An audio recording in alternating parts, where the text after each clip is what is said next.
Good evening, Scott here, known as Cantaloupe to some online, and I'm bringing a subject to you that's interesting to me. It might be of interest to you or someone you know, and that is the practice of people blaming themselves first. In general, now, most of us have heard this, that it's frowned upon, it's thought badly of to have a victim mentality, and I'm not really doing a deep dive into that idea, but as a byproduct of refusing first to acknowledge problems in your environment or in anybody's environment, we overlook things which contribute to a quality of life. So that's the subject here. The subject is quality of life, and the line, actually a fine line between a positive and a negative quality of life. So what I mean to say exactly is it's really easy to have a negative quality of life when your environment creates that. And while not every complaint can be blamed on the environment, many more can be than people generally realize or acknowledge. So with that said, I want to connect this to the idea of depression and the epidemic of depression that most people are aware of, and most people do not understand, first of all. They think that depression is either unanswerable, a product of neurochemicals, or just, a person's attitude or their exposure to substances or some combination of all of these. But the last thing that most people will acknowledge and include in their explanation for depression is environmental factors. So with that said, I want to highlight a couple of things. I want to highlight that when we make choices, such as career choices, romantic choices, it creates a reality. And, it might not be the entire reality of our lives. It might not be the ultimate reality that defines your happiness in life, but it contributes to it, right? It affects it, it influences your happiness, your quality of life.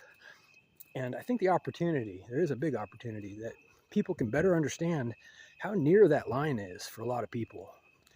We don't just all, live in a state of constant joy. I think even people who are, well-to-do and have the markers of happiness aren't always as happy as you might think. They say the grass is always greener on the other side, and that's very true.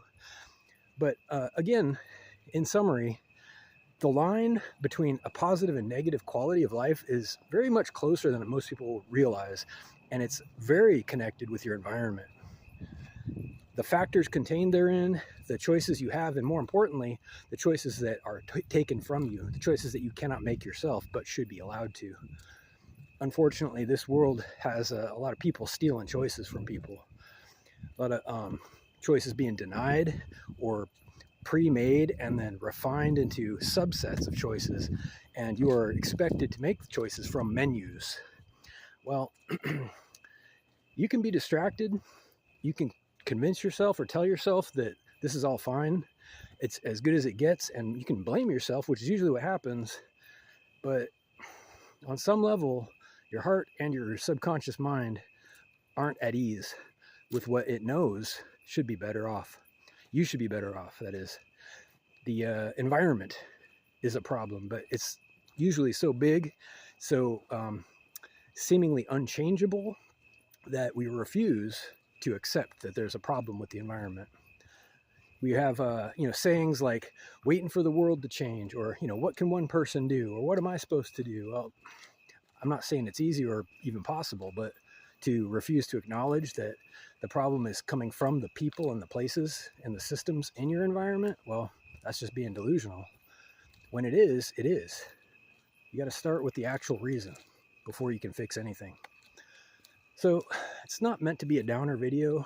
It's meant to help people get to square one, I think, to acknowledge where that starting point is, to realize the truth of the situation and that it's not inside you necessarily. Maybe it is, maybe it isn't. I'm not saying it's always environmental either, but when it's environmental and blaming yourself is not going to help.